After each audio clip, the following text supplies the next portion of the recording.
नमस्कार, मैं सजाब sir, captain जिले सिंह एकेडमी के ऑनलाइन प्लेटफॉर्म से आपका स्वागत करता हूं। जैसा कि आप जानते हो कि फर्स्ट क्लास में हमने लाइट के जो भी क्लास 10th की फिजिक्स में हम लोगों ने फर्स्ट क्लास में लाइट वाले चैप्टर शुरू किया था। सबसे पहले मैंने फर्स्ट क्लास में आपको सभी चैप्टर के बारे में डिस्कशन किया था। सभी चैप्टर कौन-कौन से चैप्टर आपके क्लास 10th में आते हैं, इन सब का डिस्कशन किया था। उसके बाद मैंने आपको बताया था कि क्लास 10th की फिजिक्स में आपको सबसे पहला चैप्टर आपका लाइट आता है। लाइट वाले चैप्टर में रिफ्लेक्शन ऑफ लाइट और रिफ्रैक्शन ऑफ लाइट आता है। हम लोगों ने शुरू किया है लाइट वाला चैप्टर, और उसके बाद हम लोगों का जो चैप्टर शुरू होगा वो आपका human I and colourful world होगा। मतलब एक प्रोसेस से हम लोग चैप्टर शुरू करेंगे। तीसरा चैप्टर आपका करंट इलेक्ट्रिसिटी और चौथा चैप्टर आपका होगा magnetic effect of electric current. अगर मैं बात करूं लाइट से रिलेटेड, तो लाइट में आपने क्या क्या देखा है, अगर उसका डिस्कशन किया जाए तो लाइट में सबसे पहले आपने देखा था कि लाइट क्या होता है, लाइट का ओरिजिनेशन कहां से होता है। उसके बाद आपने देखा था कि लाइट जो होता है, लाइट इलेक्ट्रोमैग्नेटिक वेव का विजिबल पार्ट होता है। तो उसके बाद मैंने इलेक्ट्रोमैग्नेटिक वेव के बारे में आपको बताया था। इलेक्ट्रोमैग्नेटिक वेव बताने के बाद आपको लाइट के रे के बारे में बताया था, रे ऑफ लाइट क्या होता है। मैंने कहा था कि जो पाथ ऑफ लाइट को डिसाइड करता है वही लाइट रे होता है, क्योंकि आगे पूरे लाइट में आपको लाइट रे ही लेके चलना है। उसके बाद नेक्स्ट जो आया था आपका टॉपिक इमेज फॉर्मेशन, जो कि पूरे लाइट में आपको इमेज फॉर्मेशन में प्रॉब्लम होती है, तो उसको मैंने डिस्कस किया था। इमेज फॉर्मेशन दो टाइप का होता है। पहला जो इमेज फॉर्मेशन होता है, अगर मैं बात करूं पहले इमेज फॉर्मेशन की, तो वो रियल इमेज होता है। रियल इमेज आपने देखा था कि इन्वर्टेड होता है। रियल इमेज जो होता है एक्चुअल इंटरसेक्शन ऑफ लाइट रे से बनता है। रियल इमेज हमेशा स्क्रीन पर दिखता है। रियल इमेज का मैग्निफिकेशन नेगेटिव होता है। उसके बाद आपका आया था वर्चुअल इमेज। वर्चुअल इमेज जो होता है, वर्चुअल इमेज हमेशा वर्चुअल इंटरसेक्शन ऑफ लाइट रे से बनता है, क्योंकि उसमें रियल इंटरसेक्शन अगर नहीं होता तो वहां पर वर्चुअल इंटरसेक्शन किया जाता है। आपको मैंने बताया था कि अगर रिफ्लेक्शन के बाद लाइट डाइवर्ज होती है तो वहां पर वर्चुअल इमेज का फॉर्मेशन होता है, क्योंकि डाइवर्ज अगर होती है लाइट तो वो कभी एक्चुअली मीट नहीं कर सकती। वर्चुअल इमेज कहाँ बनता है? Virtual image behind the mirror बनता है। वर्चुअल इमेज को स्क्रीन पर नहीं देखा जा सकता। वर्चुअल इमेज हमेशा इरेक्टेड बनता है। वर्चुअल इमेज का मैग्निफिकेशन हमेशा पॉजिटिव होता है। ये सब बातें मैंने आपको डिस्कस किया था। उसके बाद मैंने बताया था लाइट में दो चीजें आपको पढ़नी होती है, पहला रिफ्लेक्शन ऑफ लाइट और दूसरा रिफ्रैक्शन ऑफ लाइट। तो उसमें पहला जो टॉपिक है रिफ्लेक्शन ऑफ लाइट, उसका हम लोग यहाँ पर शुरुआत करेंगे। आपका आया रिफ्लेक्शन ऑफ लाइट। सबसे पहले आपके माइंड में क्वेश्चन आएगा what is reflection of light. तो यहां ध्यान से देखिए कि रिफ्लेक्शन ऑफ लाइट में अगर लाइट सन से आ रही है तो सन से लाइट आने के बाद एक मिरर पर पड़ती है। मिरर पर पड़ने के बाद लाइट रिफ्लेक्ट हो रही है। लाइट उसी मीडियम में जा रही है जिस मीडियम से आई थी। ये फिनोमेना जो है वो कहलाता है रिफ्लेक्शन ऑफ लाइट। तो ये सामने आपको दिख रहा है कि कैसे लाइट सन से पड़ी आपके मिरर पर पड़ने के बाद उसी मीडियम में रिफ्लेक्ट हो गई। ये फिनोमेना आपका रिफ्लेक्शन ऑफ लाइट कहलाता है।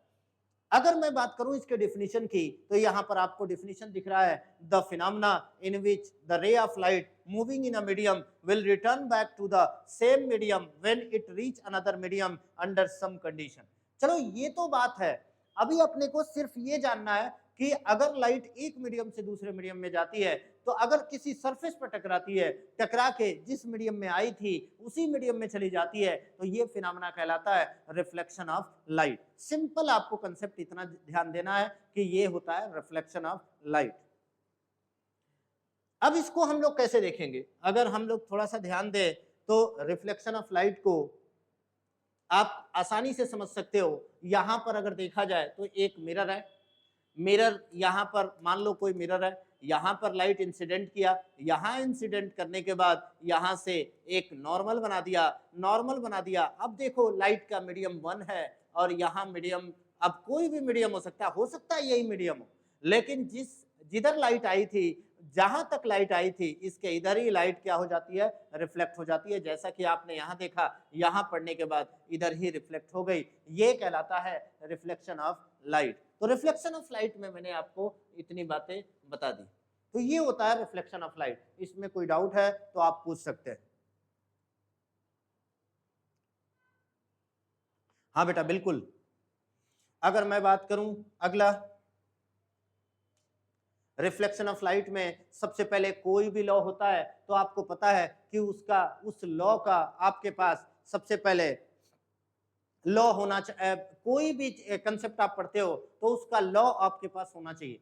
लॉ के बिना कोई भी कंसेप्ट आप क्लियर नहीं कर सकते। तो सबसे पहले लॉ के बारे में आप जानते हो कि कौन सा लॉ है इस कंसेप्ट के लिए। तो यहाँ पर हम लोगों ने कंसेप्ट पढ़ा रिफ्लेक्शन ऑफ लाइट, तो उसके लिए दो लॉ हैं अपने पास।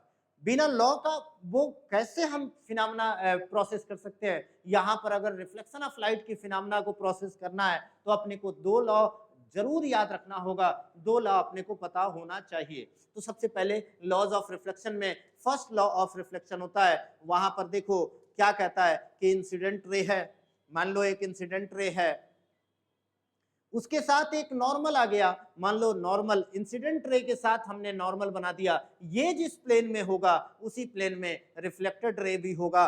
ये चीज ये फर्स्ट लॉ कहता है। फर्स्ट लॉ कहता है कि अगर इंसिडेंट रे है और नॉर्मल है, अगर इंसिडेंट रे नॉर्मल जिस प्लेन में आता है उसी प्लेन में रिफ्लेक्टेड रे भी होगा, यही फिनोमेना कहलाता है, यही कहलाता है फर्स्ट लॉ ऑफ रिफ्लेक्शन। आप देखो प्लेन, प्लेन का मतलब एक पेपर है, मान लो एक पेपर है, हमने इंसिडेंट ले इस पेपर पर लेकर आए और यहीं पर एक नॉर्मल बना दिया, तो ये एक पेपर पर आ गया इंसिडेंट रे और नॉर्मल, तो जो रिफ्लेक्टेड रे होगा वो उसी पेपर पर होना चाहिए, उससे बाहर नहीं होना चाहिए। ऐसा नहीं है कि लाइट ऐसे आया, नॉर्मल ऐसे बनाया, लाइट ऐसे रिफ्लेक्ट हो गया, नहीं, लाइट हमेशा जिस मीडियम जिस प्लेन पर आया था उसी प्लेन पर जाएगा, क्योंकि नॉर्मल के साथ उसका प्लेन जो होगा उसी प्लेन पर ये जाएगा। तो ये आपने देखा कि कैसे फर्स्ट लॉ ऑफ रिफ्लेक्शन होता है। अब इसके डेफिनेशन की बात कर लूं तो यहाँ फर्स्ट लॉ ऑफ रिफ्लेक्शन आपको ध्यान देना है, मैंने आपको बता ही दिया, incident ray, normal and reflected ray all lie in same plane. यहां लिख देता हूं, incident ray, normal and reflected ray all lie in same plane। तो आपको याद रखना है कि इंसिडेंट रे जो होता है, नॉर्मल जो होता है और रिफ्लेक्टेड रे जो होता है, वो सभी किस में होना चाहिए, एक प्लेन में होना चाहिए। एक पेपर पर अगर हम ड्रॉ करें तो सभी एक पेपर पर होना चाहिए, तो वो पेपर क्या हो जाएगा, प्लेन हो जाएगा। तो यहाँ पर आपने देखा फर्स्ट लॉ ऑफ रिफ्लेक्शन। तो इस तरीके से अब हम सेकेंड लॉ ऑफ रिफ्लेक्शन पर आते हैं। सेकेंड लॉ ऑफ रिफ्लेक्शन क्या कहता है? सेकेंड लॉ ऑफ रिफ्लेक्शन कहता है कि इंसिडेंट रे, और वही कंसेप्ट जो पहले था वो मैंने लिख दिया, और उसमें इंसिडेंट रे, नॉर्मल और रिफ्लेक्टेड रे बना दिया, उसमें एंगल आई बना दिया और एंगल आर बना दिया। अब इसमें सेकेंड लॉ ऑफ रिफ्लेक्शन में ये कहा जाता है कि angle i is equal to angle r होता है, angle i is equal to angle r. तो ये सेकेंड लॉ ऑफ रिफ्लेक्शन कहता है angle of incidence is equal to angle of reflection, angle of incidence is equal to angle of reflection. ये बात आपको याद रखना है कि सेकेंड लॉ ऑफ रिफ्लेक्शन कहता है कि angle of incidence is equal to angle of reflection. तो ये मैंने आपको बताया सेकेंड लॉ ऑफ रिफ्लेक्शन, जिस एंगल पर आया था, जिस एंगल पर इंसिडेंट लाइट था, उसी एंगल पर रिफ्लेक्ट होता है। Angle of incidence is equal to angle of reflection. अब यहां पर एक चीज लिखा हुआ है, it is valid for all type of surface. यहां पर कैसा भी सरफेस हो, कैसा भी रिफ्लेक्टिंग सरफेस हो, उसके लिए वैलिड हो, चाहे वो प्लेन सरफेस हो, चाहे वो कर्व सरफेस हो, चाहे वो ये वाला कर्व सरफेस हो, चाहे वो रफ सरफेस हो, किसी भी सरफेस के लिए ये लॉ ऑफ रिफ्लेक्शन जो होगा वो वैलिड होगा, किसी भी सरफेस के लिए वैलिड होगा।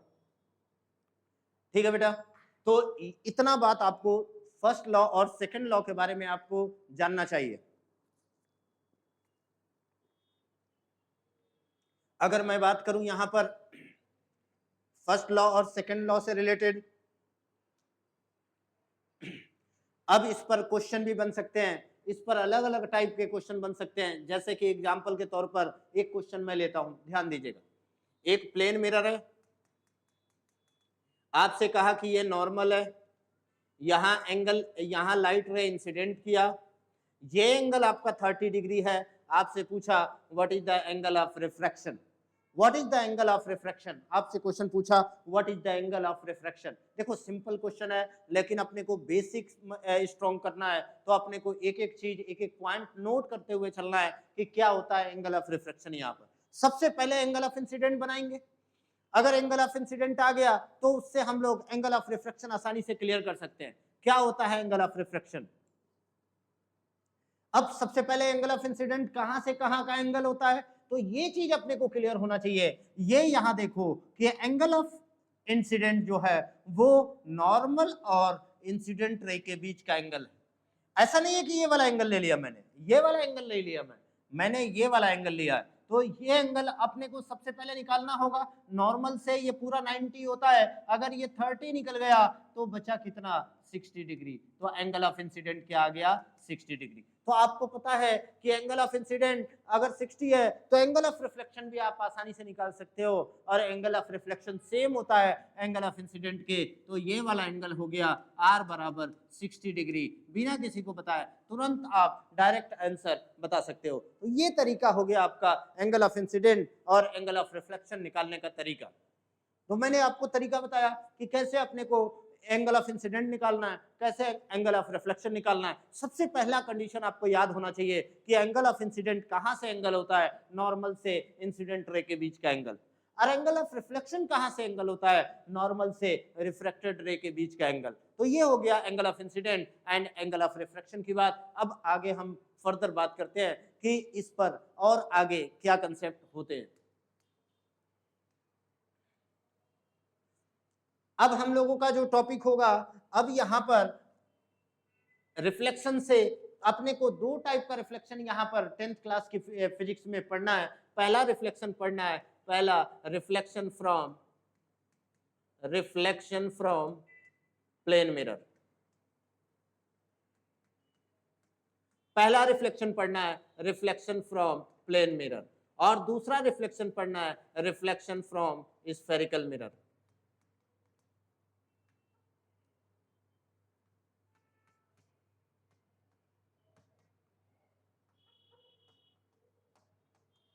याद रखिएगा, अपने को दो रिफ्लेक्शन पढ़ना है। पहला रिफ्लेक्शन है रिफ्लेक्शन फ्रॉम प्लेन मिरर, और दूसरा जगह पढ़ना है रिफ्लेक्शन फ्रॉम स्फेरिकल मिरर।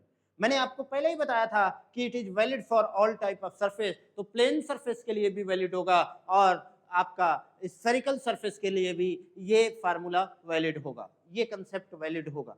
तो सबसे पहले मैं रिफ्लेक्शन फ्रॉम प्लेन मिरर के बारे में पढ़ेंगे। तो रिफ्लेक्शन फ्रॉम प्लेन मिरर क्या कहता है उसके बारे में हम लोग डिस्कशन करते हैं। अब यहां देखो प्लेन मिरर, आपके घरों में जो मिरर होता है, आपके घरों में मिरर है, ये मिरर आपके लगा हुआ है। अब मिरर के सामने अगर कोई भी ऑब्जेक्ट रखा होता है तो उसका इमेज मिरर के अंदर आपको दिखता है। तो ये प्लेन मिरर की प्रॉपर्टी है कि कैसे इमेज बनता है, कैसे इमेज आपको दिखता है इसके अंदर। सबसे पहले एक ऑब्जेक्ट है, यहाँ पर प्लेन मिरर के सामने रखा गया और उसका इमेज इसमें बन रहा है। अब एक बात बताओ, क्या ये इमेज को आप टच कर सकते हो क्या, इधर से अगर देखा जाए तो, या पीछे जाके इसको टच कर सकते हो? कभी नहीं कर सकते। तो जो इमेज टच नहीं कर सकते, जो इमेज रियल में नहीं हो सकता, वो कैसा इमेज होता है? यहाँ पर साफ साफ दिख रहा है आपको कि वो इमेज वर्चुअल इमेज होता है। वर्चुअल इमेज यहाँ पर देख सकते हो। एक बात दिमाग में बैठा लो, अगर किसी मिरर में देखा जाए तो मिरर में हमें अगर मिरर के अंदर इमेज दिखता है तो वो इमेज कहलाता है वर्चुअल इमेज, ना कि रियल। इतना बात आपको ध्यान होना चाहिए कि वर्चुअल इमेज कैसे बनता है, वर्चुअल इमेज को कैसे हम लोग फॉर्म करते हैं, वो तो यहाँ हम लोग सीखेंगे कि वर्चुअल इमेज को फॉर्म कैसे करते हैं। तो सबसे पहले ये चीज अपने को समझना होगा कि इमेज वर्चुअल प्लेन मिरर से बनता है। तो ये सामने आप देखो, अगर इसके सामने आप भी खड़े हो जाओ तो ऐसे ही आपका इमेज बनेगा। और कैसे बना हुआ दिख रहा है आपको, ये चीज आप क्लियर कर सकते हो। अगर प्लेन मिरर से इमेज का फॉर्मेशन की बात करें तो कैसे इमेज बनेगा, तो उसकी बात हम करते हैं, how to locate the image. अगर हम इमेज की बात करें तो इमेज हम बना सकते हैं। सबसे पहले नोट करके एक पॉइंट लिख लो कि image always form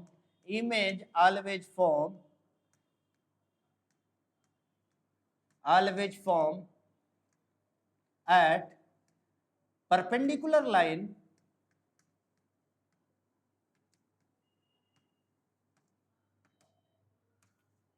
from plane mirror।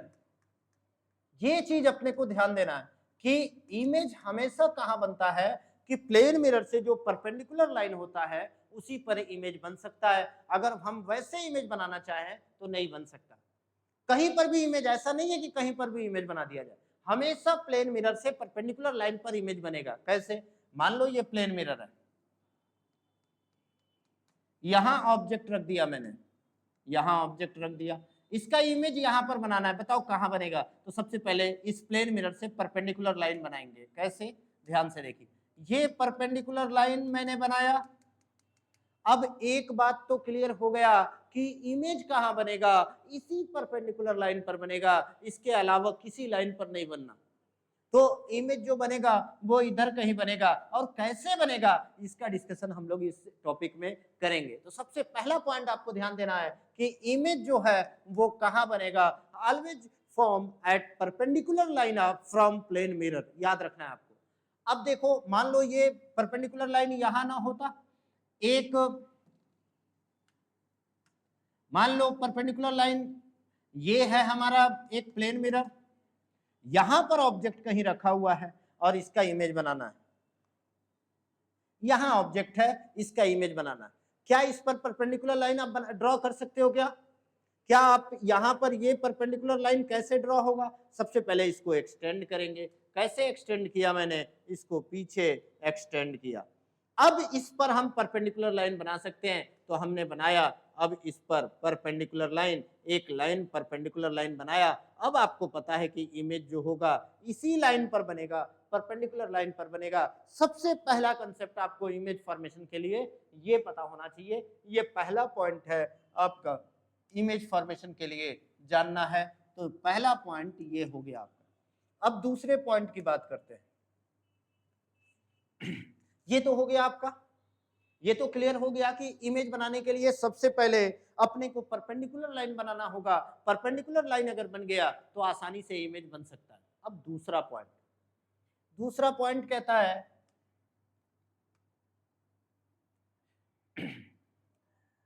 For image formation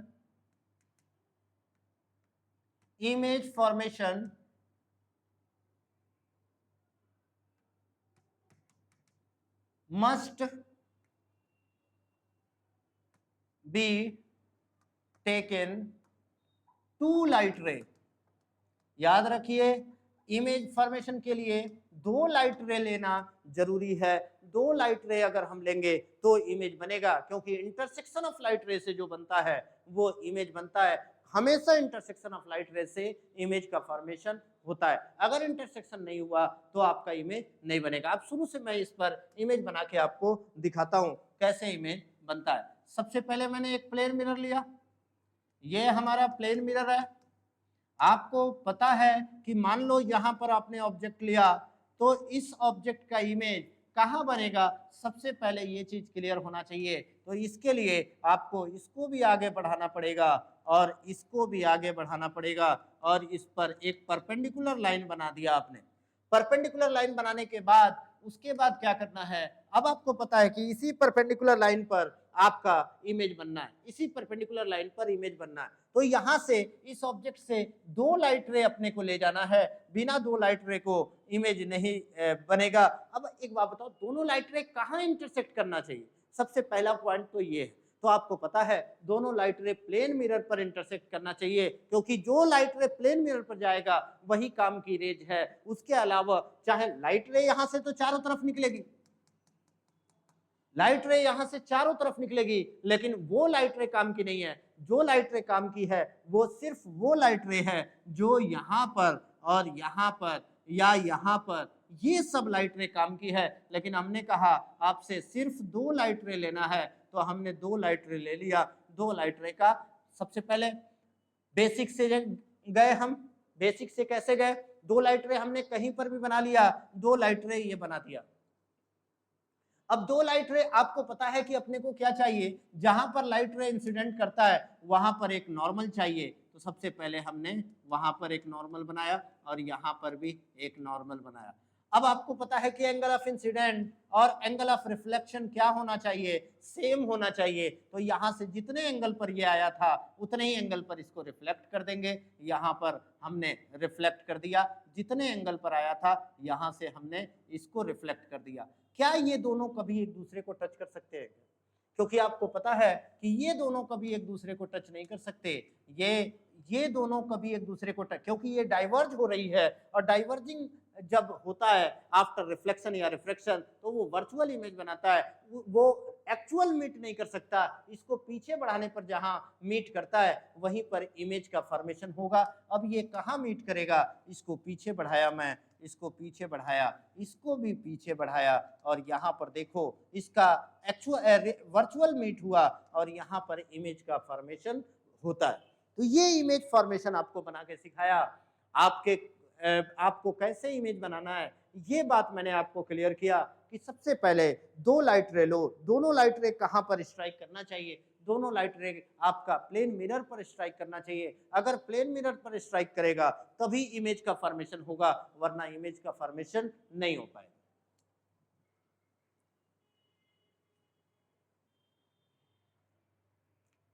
हाँ बताओ बेटा, यहां तक क्लियर है क्या?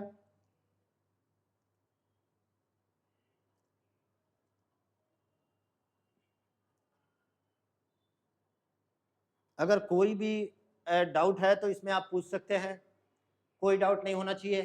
बिल्कुल बेटा। तो हाउ टू लोकेट इमेज, ये चीजें आपको क्लियर हो गई होगी कि कैसे इमेज बनता है। अब यहाँ पर एक क्वेश्चन आता है कि हमने ये पॉइंट ऑब्जेक्ट का तो इमेज बना दिया, अगर हमने इसी पॉइंट ऑब्जेक्ट की जगह पे अगर कोई एक्सटेंडेड ऑब्जेक्ट होता तो कैसे इमेज बनाते? तो एक्सटेंडेड ऑब्जेक्ट का भी इमेज बनाने में कोई प्रॉब्लम अपने को नहीं है। एक्सटेंडेड ऑब्जेक्ट का भी इमेज हम लोग बना सकते हैं। कैसे बनाएंगे, ध्यान से देखिए। ये आप लोग चाहो तो पहले इसका स्क्रीनशॉट ले लो, ठीक है बेटा। अब देखो एक्सटेंडेड ऑब्जेक्ट का, सबसे पहले ये एक प्लेन मिरर ले लिया, इसके सामने एक ऑब्जेक्ट लिया एक्सटेंडेड, यहां पर एक्सटेंडेड ऑब्जेक्ट ले लिया।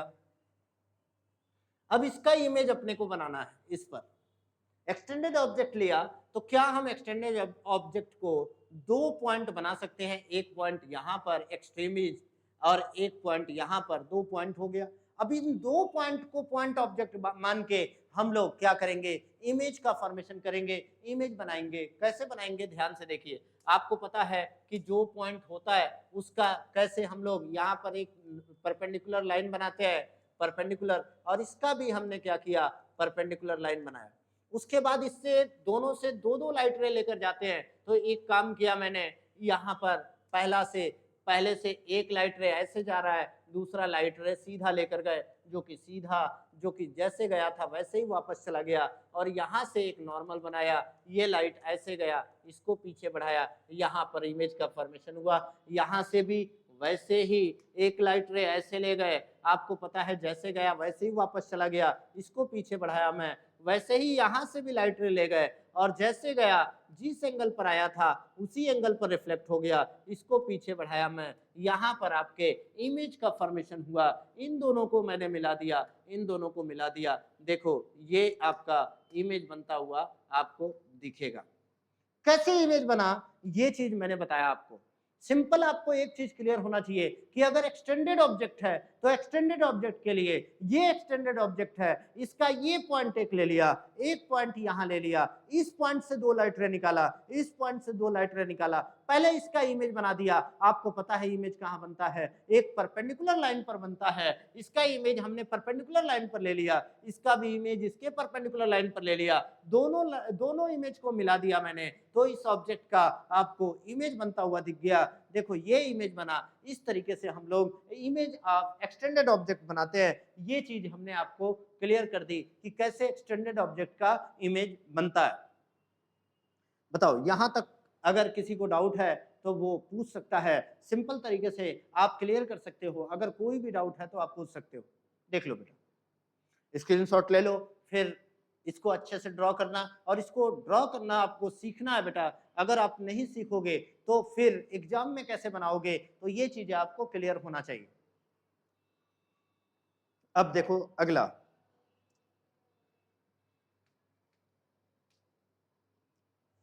कुछ इंपॉर्टेंट पॉइंट है, कुछ इंपॉर्टेंट पॉइंट है। पहला है, where is the image form by plane mirror, it is not depend on. ये थोड़ा सा मिसिंग हो गया बेटा।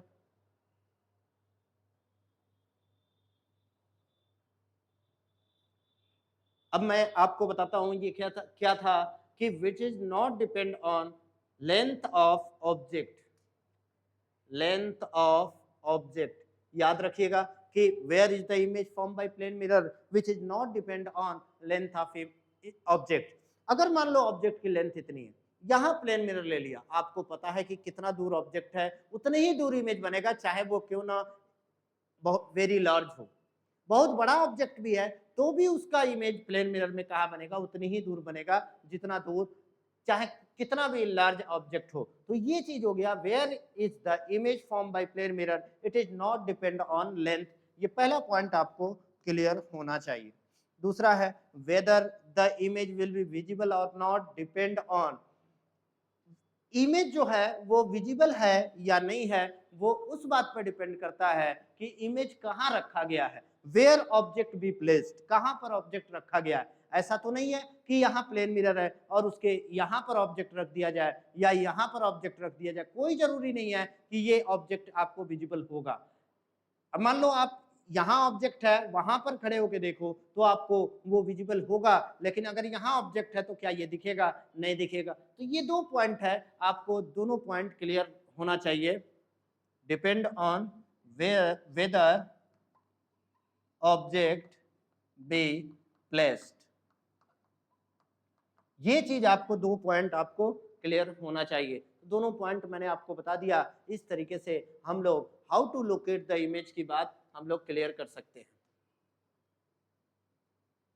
अब एक क्वेश्चन है, क्वेश्चन है, a plane mirror is incline at 30 degree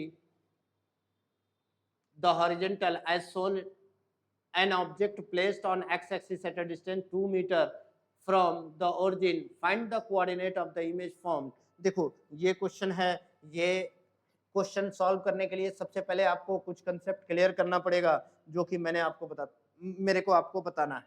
सबसे पहले आप लिखो property of image, properties of image from plane mirror.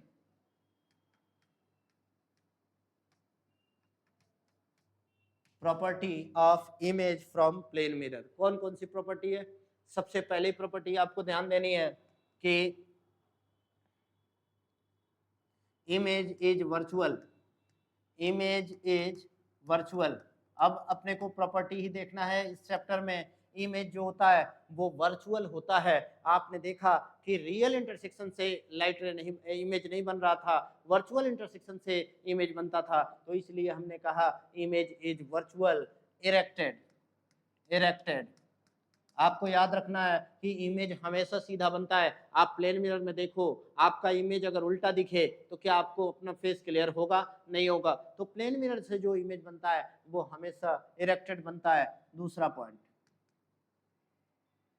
Image virtual and erected. मैंने आपको बताया इमेज जो होता है वो वर्चुअल भी होता है और सीधा भी बनता है। Image is virtual and erected. दूसरा पॉइंट है कि इमेज जो होता है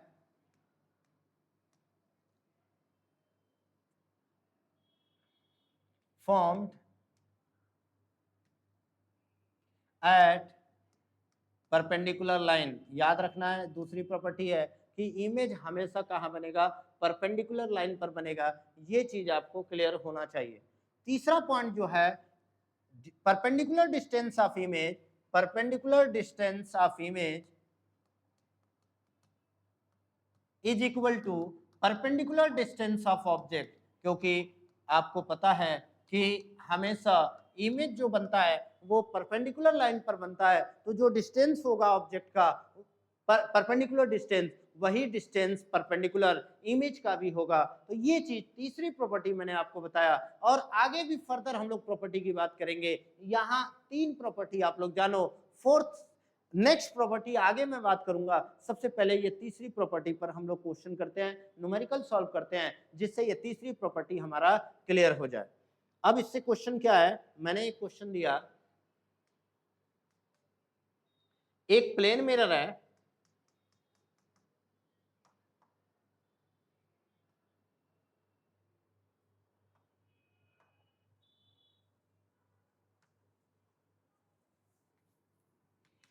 एक प्लेन मिरर है, इस प्लेन मिरर से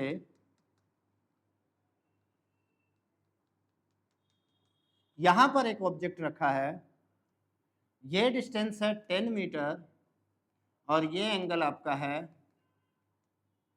60 डिग्री। आपसे पूछा what is the distance between object and image, what is the distance between, लिख देता हूं मैं, what is the distance between object and image. आपको बताना है what is the distance between object and image. 1 minute का टाइम है, आप लोग जल्दी से इसे सॉल्व करो।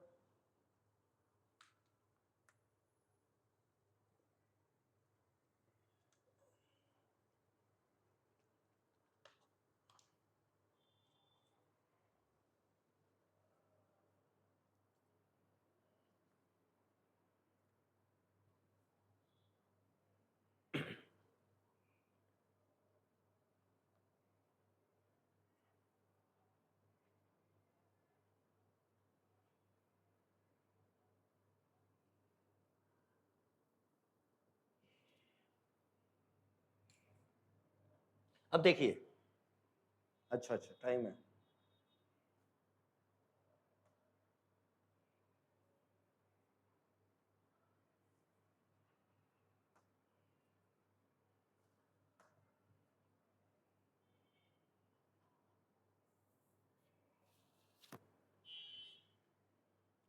हाँ, ध्यान दीजिए।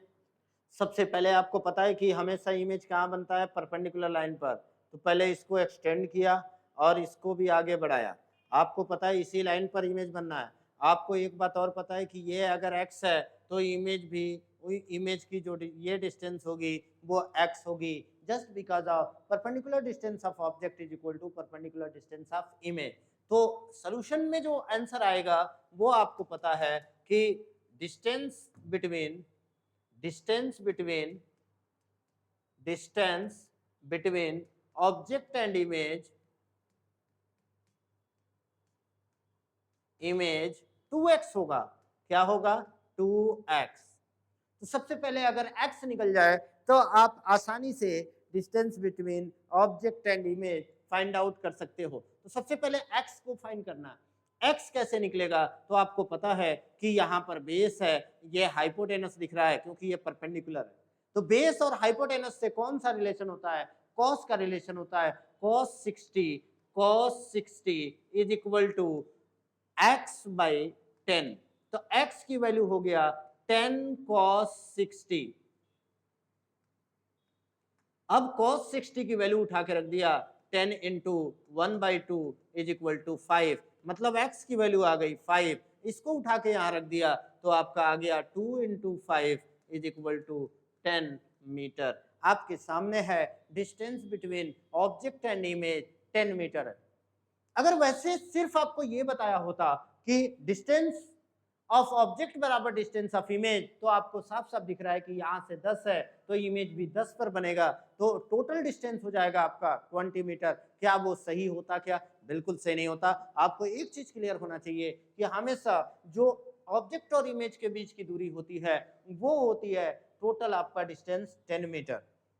तो आपका 10 मीटर ऑब्जेक्ट और इमेज के बीच की डिस्टेंस है, जो कि मैंने आपको यहां पर क्लियर किया और एकदम बेसिक से आपको बताया कि कैसे अपने को डिस्टेंस निकालते हैं। अब देखो भाई,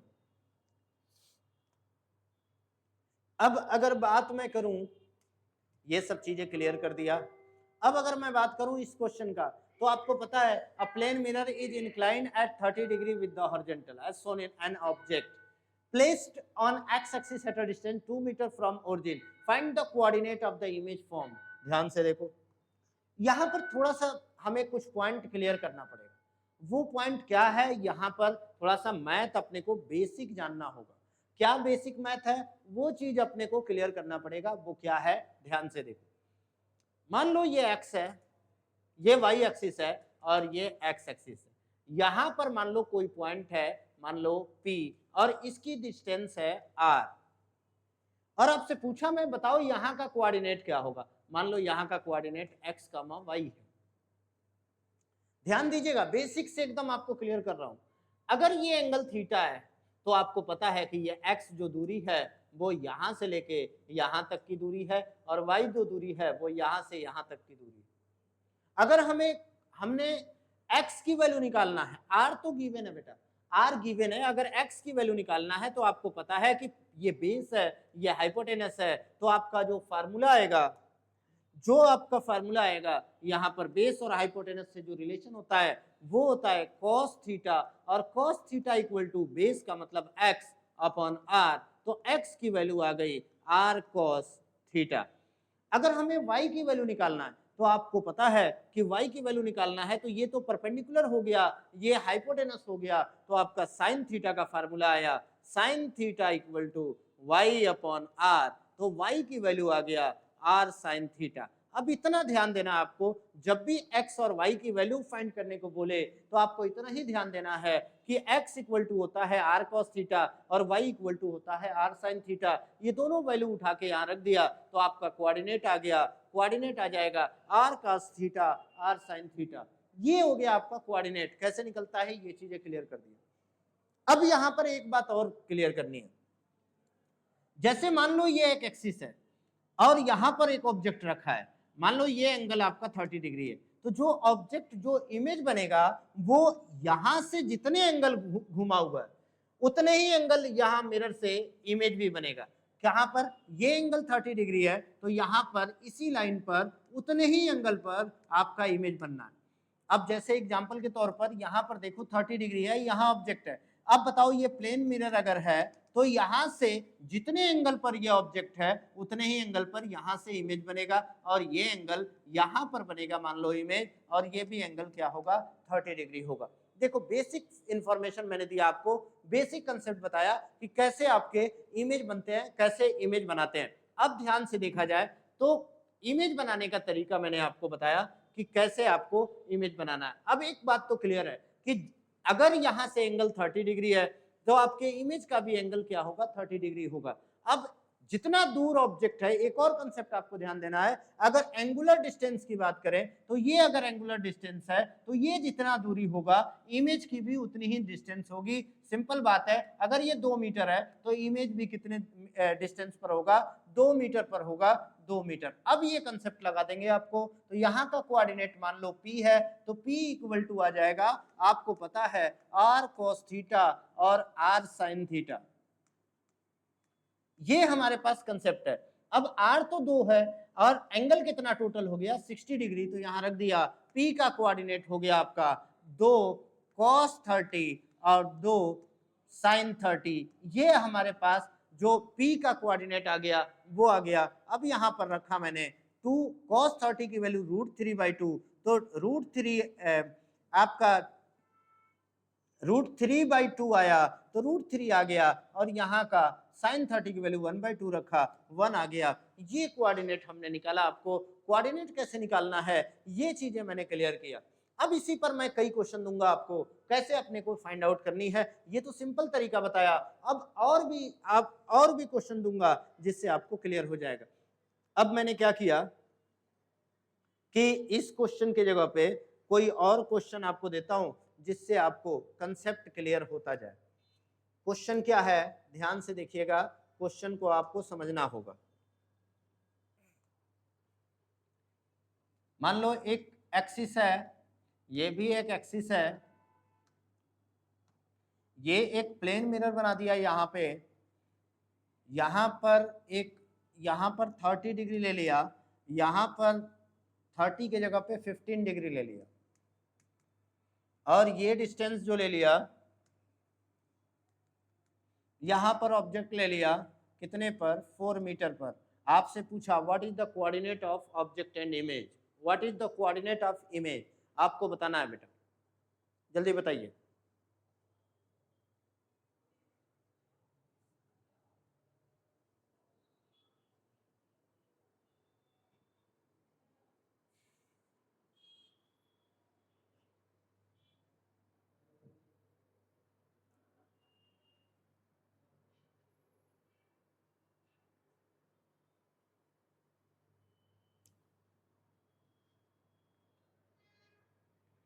अब देखो एक चीज क्लियर है कि अगर ये प्लेन मिरर है, इधर की ओर आपका ऑब्जेक्ट है, तो जितने एंगल पर प्लेन मिरर से ऑब्जेक्ट होगा उतने ही एंगल पर इधर इमेज बनेगा। एक चीज क्लियर हो गया।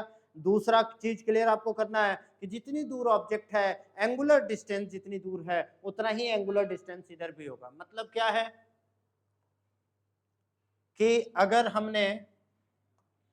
हमने ये प्लेन मिरर ले लिया और यहां से ये दूरी ले लिया, अगर ये 15 डिग्री है तो ऑब्जेक्ट का, तो वैसे ही इमेज का भी कहाँ होगा, 15 डिग्री होगा, और टोटल एंगल हो जाएगा 30 डिग्री। अब एक बात बताओ, ये अगर x है तो ये भी आपका x होगा, तो आप डिस्टेंस से आप डिस्टेंस निकाल सकते हो, डिस्टेंस निकाल सकते हो आराम से।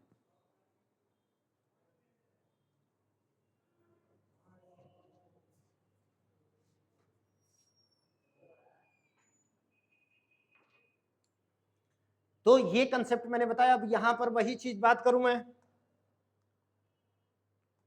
यहां पर अगर बात करूं, ये 4 मीटर की दूरी पर है, ये 15 डिग्री है, तो यहां पर इमेज बनेगा कितने पर, 15 पर, तो टोटल एंगल कितना हो गया, 30 डिग्री। यही चीज तो बताया मैं। अब ये 4 मीटर है तो एंगुलर डिस्टेंस तो सेम होता है, तो ये भी 4 मीटर होगा। अब अपने पास वही यहाँ का कोऑर्डिनेट हो गया r cos theta, r sin theta. लेकिन एक बात ध्यान देना है कि r cos थीटा जो होगा वो माइनस में होगा, क्योंकि यहां से इधर है, r sin थीटा तो ऊपर है तो पॉजिटिव होगा, तो कोऑर्डिनेट हो जाएगा माइनस r cos थीटा और comma r sin theta.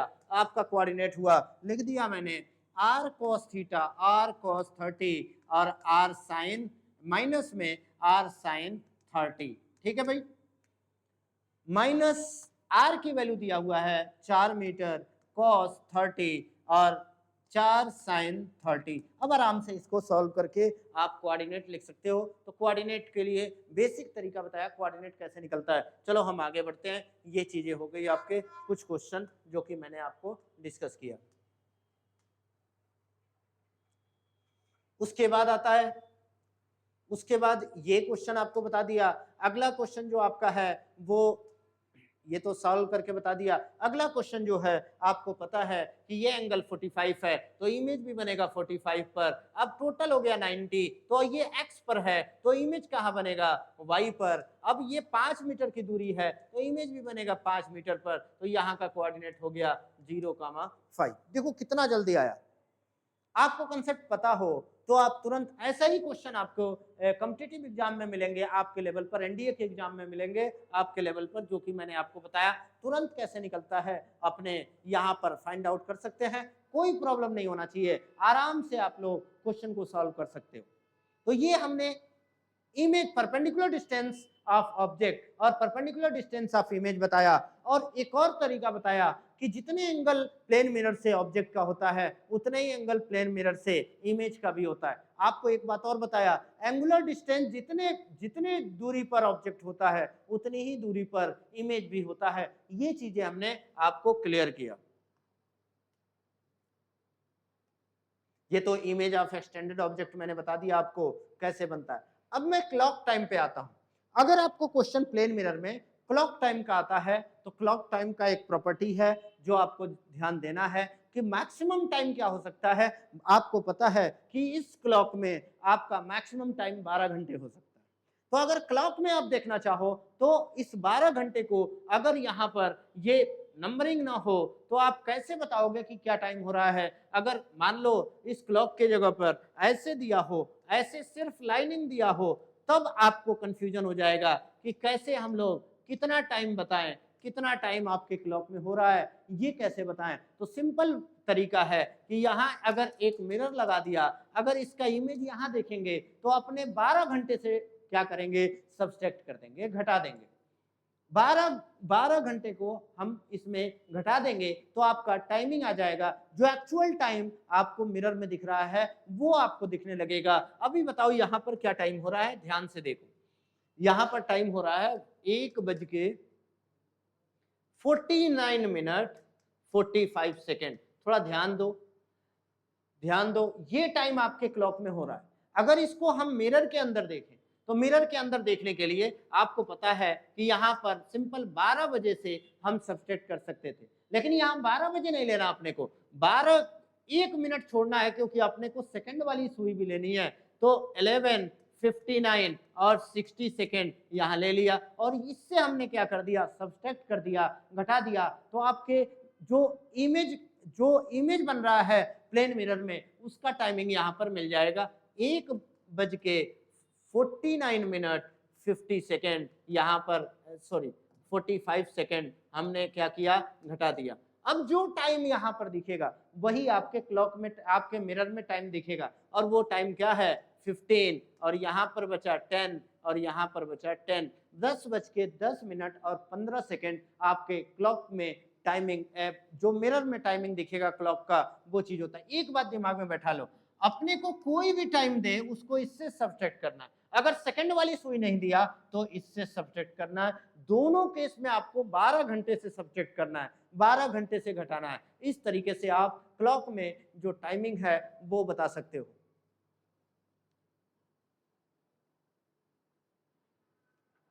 Clock में जो टाइमिंग है आप क्लियर कर सकते हो। इस तरीके से हम लोग देख सकते हैं कि कैसे आपका क्वेश्चन अगर क्लॉक पर आता है तो कैसे करना है, ये चीजें क्लियर कर दिया। मान लो एक क्लॉक की टाइमिंग दिया हुआ,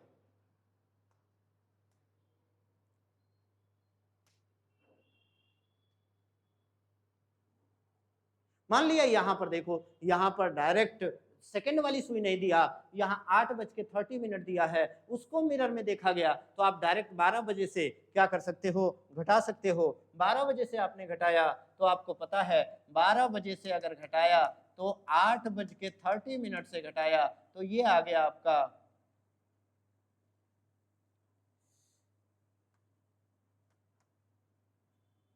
3:30। ध्यान से देखो 3:30 हो रहा है, आप आराम से यहाँ पर निकाल सकते थे। कैसे अपने को फाइंड आउट करना है ये चीजें मैंने आपको क्लियर कर दी।